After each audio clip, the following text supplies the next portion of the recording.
Hello, good morning.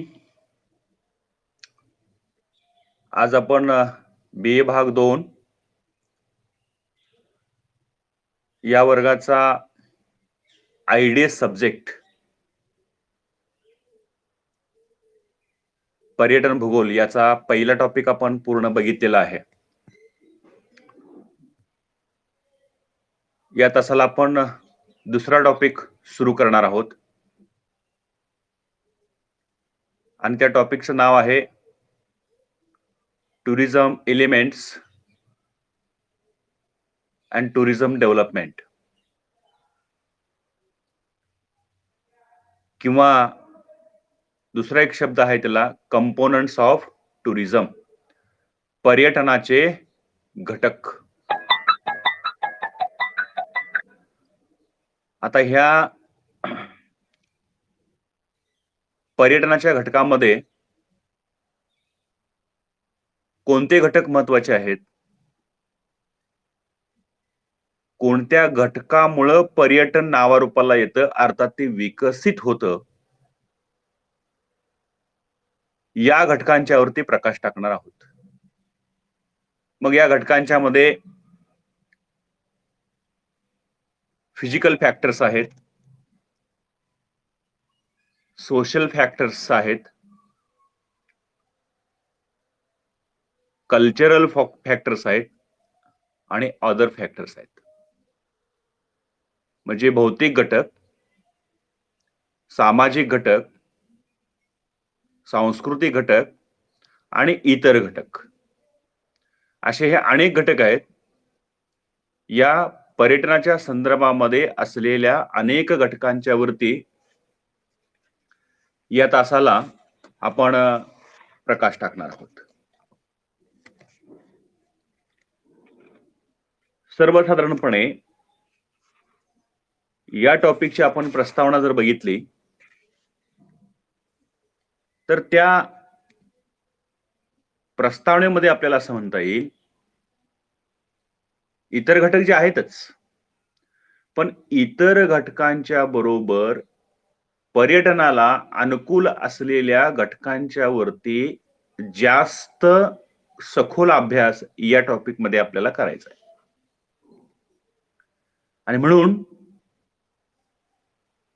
जे घटक असे आहेत की जे पर्यटनाला सहकार्य करतात, अनेक घटकांच्या मध्ये अशा प्रकारची एबिलिटी आहे की ती एबिलिटी पर्यटनाचा विकास घडवून आणतात,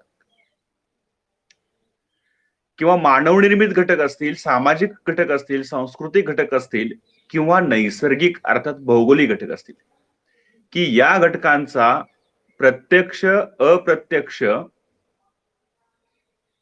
मोलाचा वाटा तिथल्या पर्यटन केंद्रांना होत असतो आणि यातूनच ते पर्यटन केंद्र नावारूपाला येत असतं, तिथं पर्यटकांची गर्दी होत असते आणि त्या गर्दीतूनच त्या पर्यटन केंद्राला मदत मिळते, सहकार्य मिळते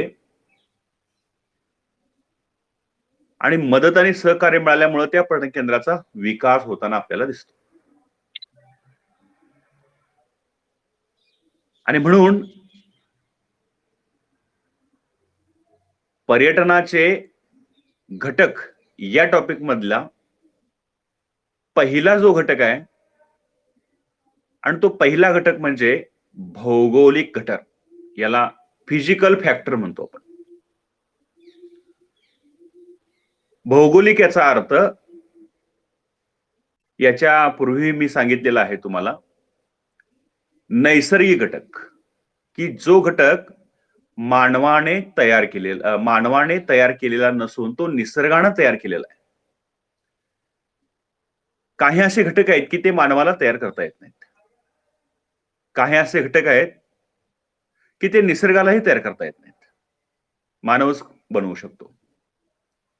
आणि म्हणून प्राकृतिक घटकांच्या मध्ये निसर्गानं निर्माण केलेले जे अनेक घटक आहेत त्या घटकांचा अभ्यास या मुद्द्यामध्ये होतो.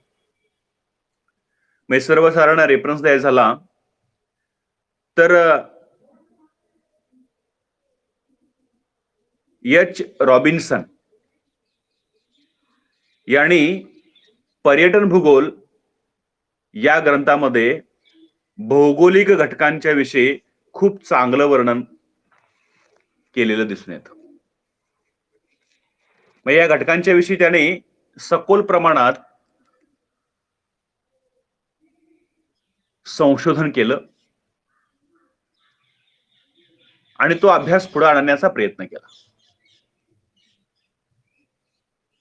या घटकांच्या मध्ये त्याने एकूण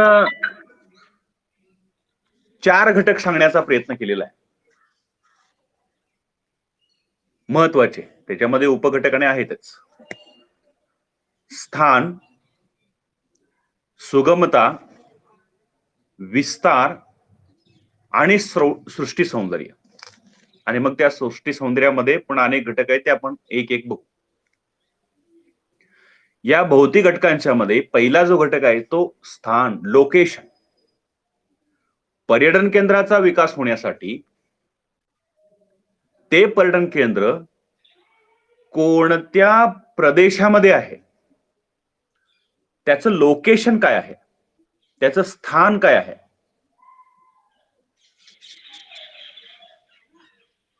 ते स्थान अशा एका चांगल्या ठिकाणी असेल, अनुकूल असेल, ते प्रतिकूल नसेल, लोकांना तिथं गेल्यानंतर समाधान वाटत असेल, त्यांना सॅटिस्फॅक्शन मिळत असेल, मग ते केंद्र पर्वतीय पठारावरती असो किंवा ते बीचेसच्या दरम्यान असो. आणि म्हणून असं जे स्थान आहे, असं जे केंद्र आहे, ते सर्वांचा आकर्षणाचा केंद्रबिंदू ठरतं.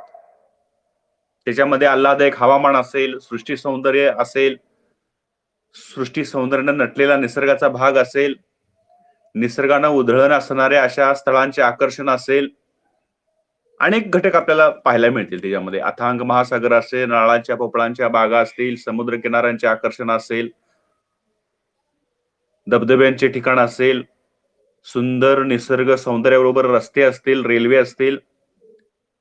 म्हणजे कोणतं ठिकाण हे चांगल्या स्थानावरती केंद्रभूत झालेलं आहे, किंवा त्या ठिकाणाचं स्थान काय, लोकेशन काय, कोणत्या जागे ते उभारलेलं आहे, विकास अवलंबून असतो. त्यामुळं पर्यटनाचा विकास होण्यासाठी, पर्यटन नावारूपाला येण्यासाठी ते पर्यटन केंद्र कोणत्या कटिबंधात, कोणत्या हवामानामध्ये, किती उंचीवरती आहे, त्यावरून त्याची महती जास्त असते. म्हणजे थोडक्यात लोकेशन जर सुगमयुक्त चांगल्या प्रकारच्या भागावरती असेल, अनुकूल असेल, तर ते जास्त विकसित होतं. दुसरा मुद्दा भौगोलिक घटकांच्या मध्ये तो म्हणजे सुगमता.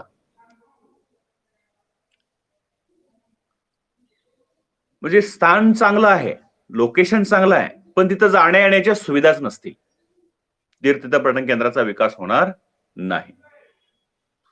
आणि म्हणून पर्यटन केंद्राचा विकास हा वाहतूक व्यवस्थेवरती अवलंबून आहे.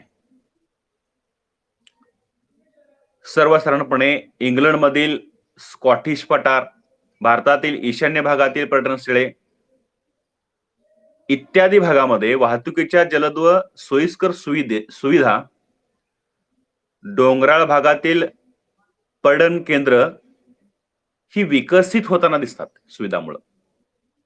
आणि म्हणून भारतातील कुलू मनाली, डलहौसी, रोहतांग पास इत्यादी भागात पर्यटन केंद्र विकसित झालेला आपल्याला पाहायला मिळतो. आणि म्हणून ज्या भागामध्ये सुगमता आहे, जिथं ऍसेसिबिलिटी आहे, त्या प्रदेशामध्ये पर्यटनाचा विकास हा मोठा झालेला आपल्याला पाहायला मिळतो. सर्वसाधारणपणे 1960 पासून हवाई मार्गाचा जास्त विकास झालेला दिसून येतो. आणि जिथं हवाई मार्गाचा विकास जास्त झाल्यामुळं पर्यटन केंद्रामध्ये विकसित येणाऱ्या जाणाऱ्या पर्यटकांची संख्या वाढताना आपल्याला दिसते आहे. म्हणजे पूर्वी अंदमान निकोबार या भागामध्ये लोक फारसे जात नव्हते, पण आता ती जायला लागलेले आहेत. म्हणजे थोडक्यात केवळ लोकेशन किंवा स्थान चांगलं असून चालत नाही, तर त्या लोकेशन बरोबरच त्या स्थानाबरोबरच त्या भागामध्ये वाहतूक व्यवस्था असणं खूप महत्वाचं आहे. तिथं ऍसेसिबिलिटी असणं खूप महत्वाचं आहे. सुगमता असणं खूप महत्वाचं असलेलं दिसून येतं. त्याच्यानंतर तिसरा मुद्दा आहे तो म्हणजे विस्तार, त्याला स्पेस म्हणतो. म्हणजे पर्यटन केंद्रामध्ये विस्तार देखील खूप महत्वाचा आहे. एखादं पर्यटन केंद्र आकारानं लहान असेल आणि निसर्गरम्य असेल, चांगला असेल, लोकेशन चांगला असेल, येण्या जाण्यासाठी सुविधा असतील, पण येणाऱ्या लोकांची गर्दी ते स्थान पेलत नसेल, तर तिथं पर्यटनाचा फारसा विकास होत नाही. आणि म्हणून पर्यटन केंद्राचा विस्तार किती आहे याच्यावर त्या पर्यटन केंद्राचा विकास अवलंबून असतो. विस्तार जर जादा असेल तर गर्दी जास्त होते, लोक जास्त येऊ शकतात. विस्तार कमी असेल तर येणाऱ्या लोकांच्या गरजा भागवण्यासाठी ते केंद्र असमर्थ ठरतं. अशा भागामध्ये पर्यटन केंद्राचा फारसा विकास होत नाही. आणि म्हणून कमी विस्तार असलेल्या पर्यटन केंद्रामध्ये अनेक समस्या देखील निर्माण होताना आपल्याला पाहायला मिळतात. आणि म्हणून विस्तारानं जे पर्यटन केंद्र मोठं आहे अशा मोठा असणाऱ्या पर्यटन केंद्राचा अधिक विकास होताना आपल्याला पाहायला मिळतो. दुसरा भाग याच्यामध्ये आहे चौथा, सृष्टी सौंदर्य. जे पर्यटन केंद्र आहे त्या पर्यटन केंद्राचा विकास तिथल्या सृष्टी सौंदर्यावरती अवलंबून असतो. मग ह्या सृष्टी सौंदर्यामध्ये अनेक घटक असतात, अनेक आविष्कार आपल्याला पाहायला मिळतात. प्रत्येकाच्या आवडीनिवडीनुसार हे सृष्टी सौंदर्य जिथं जिथं असतं तिथं तिथं हे लोक जाण्याचा किंवा येण्याचा प्रयत्न करत असतात.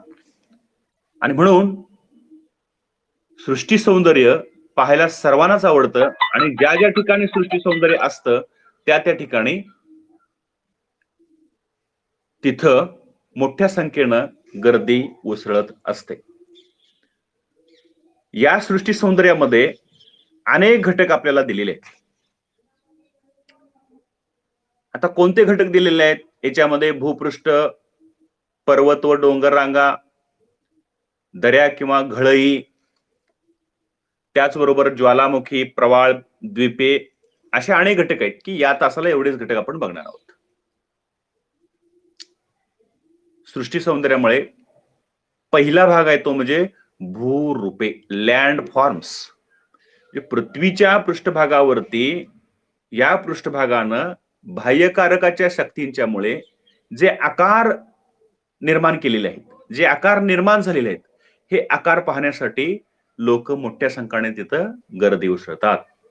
सर्वसाधारणपणे पानाफुलाने बहरलेल्या दऱ्या असतील, घळे असतील, नद्यांची बहारदार पात्रे असतील, हिमनद्यांचे मनमोहक भू आकार असतील, विस्तृत मैदाने असतील, विस्तृत अथांग महासागर असेल, वाळूचे रुपेरी मैदान असेल किंवा मरुस्थळे असेल, असे जे भूरूपे आहेत की जी निसर्गानं निर्माण केलेले आहेत, सृष्टी सौंदर्याचं उधळण केलेले करणारे घटक आहेत, हे लोकांना साद घालतात, आकर्षित करून घेतात.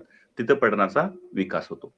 दुसरा घटक आहे पर्वत व डोंगर रांगा, माउंटेन्स अँड हिल्स. म्हणजे भारतामध्ये 3 ऋतूंचा देश म्हणून ओळखला जातो. ह्या 3 ऋतूंमध्ये वेगवेगळी वैशिष्ट्ये असलेली पाहायला मिळतात. सर्वसाधारणपणे पर्वत आणि डोंगर रांगा या ठिकाणी लोक कधी जातात? उन्हाळ्या ऋतूमध्ये. आपल्याला वरचेवर घाम येत असतो, आपली एनर्जी नष्ट होते, निरुत्साही आपल्याला वाटतो, चिडचिड वाटत असते आणि अशा वेळी आपल्याला वाटतं आल्हाददायक हवामानाच्या भागामध्ये जायला पाहिजे. आणि मग अशा आल्हाददायक हवामानाचे, अर्थात थंड हवामानाचे ठिकाणं महाराष्ट्रामध्ये देखील आहेत. जी किल्ल्यांची केंद्र आहेत ती हवामानाची केंद्र आहेत. उदाहरणार्थ आपल्या इथलं पन्हाळगड, महाबळेश्वर, माथेरान, पाचगणी, उत्तर भारतातले मग डेहराडून असेल, सिमला, दार्जिलिंग, मसुरी, ओटी, नैनिताल, ही जी उंच आणि थंड हवामानाची ठिकाण आहेत, या ठिकाणामध्ये खळखळणारे ओढे असतील, पाना फुलांनी भरलेली झाडे असतील, वेगवेगळी वृक्ष असतील, अधूनमधून पडलेले इंद्रधनुष्य असेल, सूर्यकिरण असतील, सूर्यास्त असेल, अशा अनेक देखावे आहेत या उंच ठिकाणावर आपल्याला पाहायला मिळतात. आणि मग उन्हाळ्या ऋतूमध्ये पर्वत आणि डोंगर रांगा या ठिकाणी लोकांची मोठी गर्दी उसळलेली पाहायला मिळते. त्याच्यानंतर तिसरा घटक आहे दऱ्या आणि घळई. आता दऱ्या आणि घळई या भागामध्ये मोठ्या पद्धतीनं सृष्टी सौंदर्य असलेलं आपल्याला पाहायला मिळतं. म्हणजे याच पानाफुलाने हिमाच्छादित डोंगररांगांच्या पायथ्याला हिरवळीचा भाग असतो, विविध वृक्ष असतात, वन्य पशु पक्षी असतात, त्यांची किलबिलाट असते, त्यांचं आश्रयस्थान असतं. ते पाहण्यासाठी लोकांची मोठी गर्दी उसळलेली पाहायला मिळते. हिमाचल प्रदेशामध्ये व्हॅली ऑफ फ्लॉवर्स, केरळमधील सायलेंट व्हॅली असेल, ही निसर्ग सौंदर्याने नटलेली आहे. आणि म्हणून या दरीमध्ये, या घळीमध्ये भारतातीलच नव्हे तर दुसऱ्या देशातील देखील लोक मोठ्या संख्येनं अशा भागाकडे आकर्षित होतात. पर्यायानं त्या पर्यटन केंद्राचा विकास होताना आपल्याला पाहायला मिळतो. त्याच्यानंतर पुढचा घटक आहे ज्वालामुखी, याला व्होल्कॅनो म्हणतो. आता निसर्गानं अचानक धारण केलेलं उग्र रूप म्हणजे ज्वालामुखी. पण ह्या ज्वालामुखी ज्या प्रदेशामध्ये वरचीवर होतात अशा भागामध्ये तिथला भूपृष्ठ वेगवेगळे आकार त्या भागाला निर्माण करून देतो. आणि मग या उद्रेकातून लाव्हारसाबरोबर अंतर्गत भागातून आलेले खडकाचे तुकडे असतील, राख असेल, धुलीकण असेल, चिखल असेल, विषारू वायू असतील, हे पाहण्यासाठी विशेषतः अभ्यासक संशोधक त्या भागामध्ये जातात. अधूनमधून अशा वेळेला वेगवेगळे ज्वालामुखी होतात. त्याला निद्रिस्त ज्वालामुखी असं म्हणतो आपण. जागृत ज्वालामुखी म्हणून वेगळा प्रकार आहे. वरचेवर हे ज्वालामुखी होतात. आणि मग ज्वालामुखीच्या मुखाजवळ किंवा तोंडाजवळ पाणी साठून काही क्रेटर लेकची निर्माण होते, वेगवेगळ्या सरोवरांची निर्मिती होते. सौंदर्यपूर्ण भूआकाराच्या सर्व बाजू एकदम उभ्या आपल्याला त्या भागामध्ये दिसताना जाणवतात. आणि मग अशा विषयी आपल्याला एक आकर्षण तयार होताना लोक तिथं संशोधनाच्या दृष्टिकोनातून जातात. उदाहरणार्थ जपानमधील फ्युजियामा, भूमध्य सागरातील फॅलकॅनो, पिलियन स्ट्रॅम्बोली या प्रकारचे जे ज्वालामुखी आहेत, ही ज्वालामुखी निसर्ग सौंदर्याने नटलेले असतात.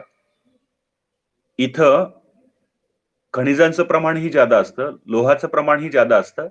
मग संशोधन करणारे अशा भागामध्ये वेगवेगळा आकार आहे म्हणून त्याला रेस्पेक्ट करणारे, पाहणारे बरेचसे लोक त्या अशा भागामध्ये जातात. अर्थात ज्वालामुखीने युक्त असलेला प्रदेश हा आकर्षणाचा केंद्रबिंदू ठरतो.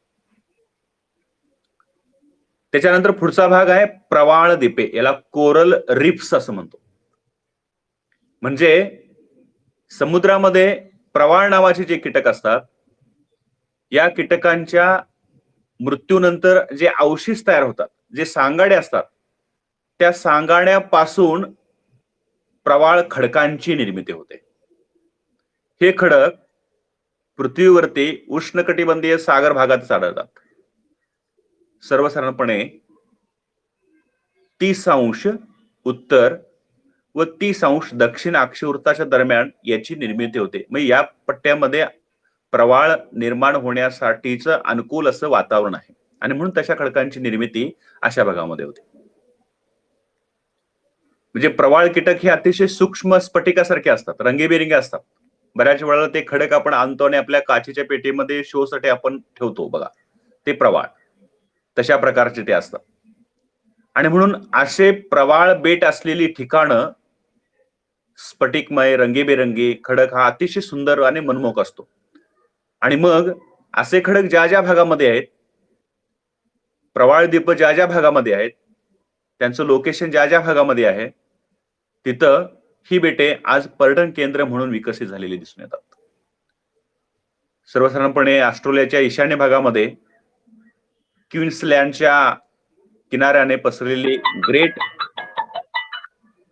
ग्रेट बॅरियर रिफ नावाची जी प्रवाळ द्वीपे आहेत, ती जगातील सर्वात मोठी प्रवाळ मालिका म्हणून ओळखली जाते. त्यांची लांबी देखील 1920 किलोमीटर इतकी आहे. आणि म्हणून अशा प्रवाळ द्वीपामध्ये त्याचबरोबर भारतातील अंदमान निकोबार बेटाजवळ संयुक्त संस्थानाच्या पूर्व किनाऱ्याजवळ ही रीप असलेली आपल्याला पाहायला मिळते. आणि अशा भागामध्ये मोठ्या संख्येनं लोक तिथं जातात आणि ते या पद्धतीनं पर्यटनाचा विकास घडवून आणतात. म्हणजे पर्यटनाचा विकास घडवून आणण्यामागं या बेटांचा मोठा वाटा असलेला आपल्याला पाहायला मिळतो. आणि म्हणून पर्यटनासाठी विकासासाठी आवश्यक असणारे जे घटक बघत असताना आपण या तासाला पहिला घटक बघितला, तो म्हणजे भौगोलिक घटक. त्याच्यामध्ये मग स्थान असेल, सुगमता असेल, विस्तार असेल किंवा सृष्टी सौंदर्य असेल.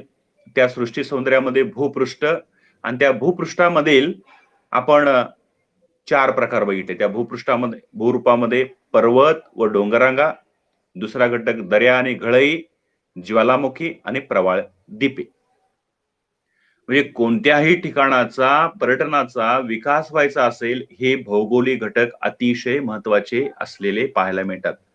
हे भौगोलिक घटक त्या ठिकाणी जर असतील आणि सांगितलेले सर्व घटक त्याच्यामध्ये अनुकूलता असेल, सुगमता असेल, सृष्टी सौंदर्य असेल, भौगोलिकता असेल, सुविधा असतील, तर त्या पर्यटन केंद्राचा अधिकाधिक विकास होताना आपल्याला पाहायला मिळतो. या शिकवलेल्या मुद्द्यावरती तुम्हाला काही शंका असतील तर तुम्ही प्रश्न विचारू शकता. काय शंका आहेत?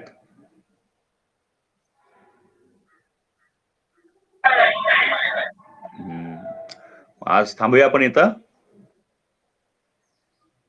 आणि उद्याही बाकीच्या नाही बोला बरोबर आणि वेळेत जॉईन व्हा. हा, ओके, थांबूया मग.